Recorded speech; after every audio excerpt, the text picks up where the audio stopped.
So I'm here today at Visita at one of our first liaison activities in the certain project to participate at the final event of the V4Safety project, where we also have some shared partners, and we will also participate at the technical presentation. I had some interesting discussions after the presentation as well regarding how can we make sure that what happens in simulation is realistic enough so that it translates properly into the real world. And that will be necessary in synergies because we're looking into extracting scenarios from simulation.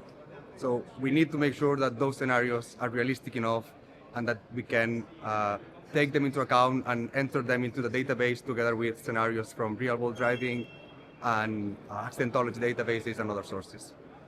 So my main takeaway about the presentation has been that there has been a lot of efforts and a lot of technical knowledge implemented on that. So now it's our turn to use it. We have to try to find the best way to catch all the results that has been developed in the simulations.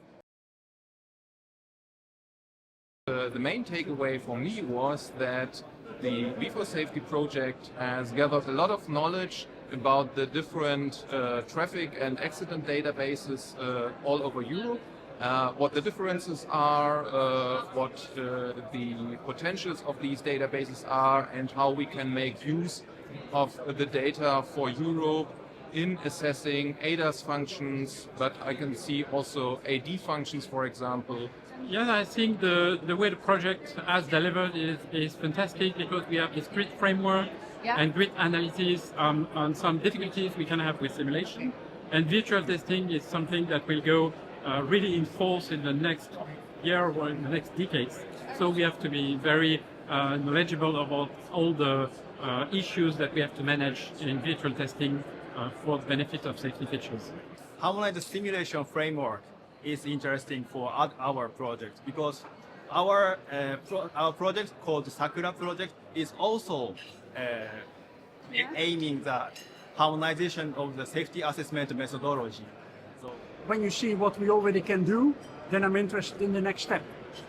And I think it's a solid base, for example, for policymakers to be aware of what future developments in automated driving means for safety, for traffic flow, and how you can regulate it, how you can look into the consequences, and if you can take measures for that, both on regulation, on policy, but also on mobility in a broader field.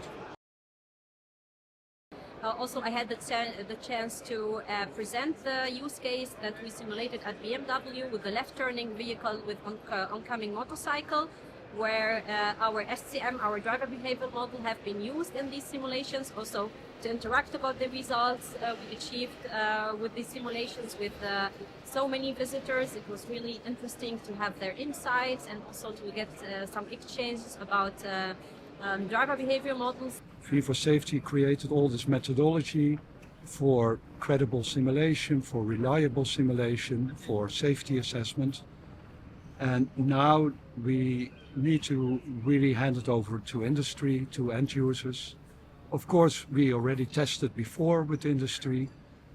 We had many discussions with stakeholders, but this is the moment where we hand over.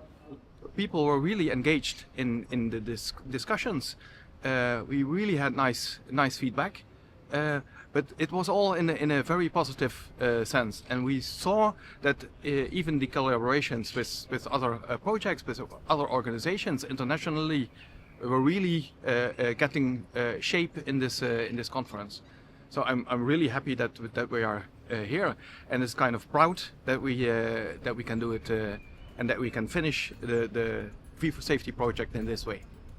What we have actually been doing in V4Safety is doing prospective effectiveness analyses for safety measures, with the aim to accelerate the introduction of safety measures into passenger cars, and in that respect also improve safety on the road.